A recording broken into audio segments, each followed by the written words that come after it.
স্বাধীনতার পর বাংলাদেশের সবচেয়ে মর্মান্তিক ইতিহাস রচিত হয় 1975 সালে।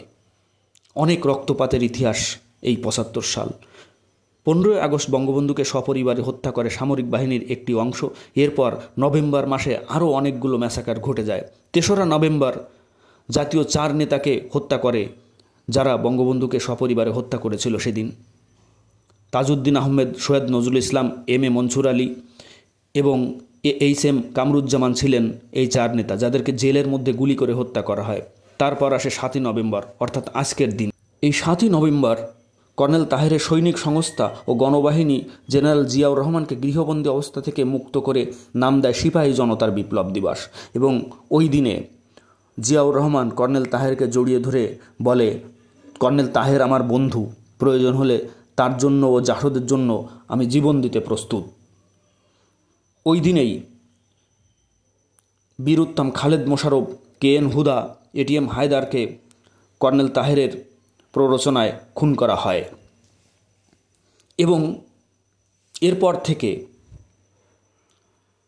24 নভেম্বর পর্যন্ত captain Setara, major Karim, captain Anwar, lieutenant Mustafiz, lieutenant Sikandar সহ মোট 43 জন সেনা কর্মকর্তাকে খুন করে কর্নেল তাহেরের ক্যাডার বাহিনী।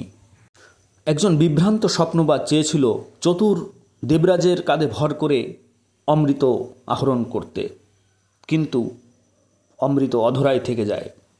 তেমনই একজন ব্যক্তি কমরেড তাহের।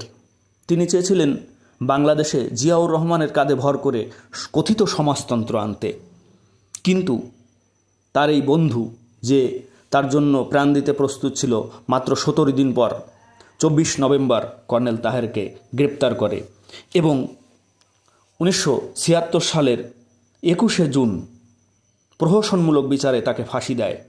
এখানে সবাই ব্রুটাস। জেনারেল জিয়াউর রহমানের ভাগ্যেও ঠিকই একই পরিণতি ঘটে। 1981 সালের 30শে মে চট্টগ্রামের সার্কিট হাউসে তারই সেনা কর্মকর্তারা তাকে বীভৎসভাবে গুলি করে ঝাঁঝরা করে দেয়। মসনদ সবচেয়ে কপট ও ক্ষমতাবানকে আহ্বান করে। এখানে কেউ বন্ধু নয়, সকলেই প্রতিদ্বন্দ্বী।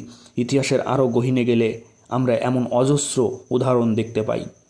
অজাতশত্রু তার বাবাকে বন্দি করে ক্ষমতায় অধিষ্ঠিত হন এবং এক প্রকার না খাইয়েই মেরে ফেলে। সম্রাট অশোক নাকি 99 জন ভ্রাতাকে খুন করে তার মসনদ পাকাপোক্ত করে। আলাউদ্দিন খিলজি তার আপন চাচা ও শ্বশুর জালালউদ্দিন খিলজিকে খুন করে দিল্লির মসনদে অধিষ্ঠিত হন। তাকেও তার প্রিয় বান্দা মালিক কুফুর খান খুন করে। সম্রাট আওরঙ্গজেব তার পিতাকে গৃহবন্দী করে এবং তার 3 ভাইকে হত্যা করে দিল্লির মসনদের পথ সুগম করে। মসনদ, তুমি শুধু হত্যার খেলায় মশগুল এক বিষবৃক্ষ নাকি?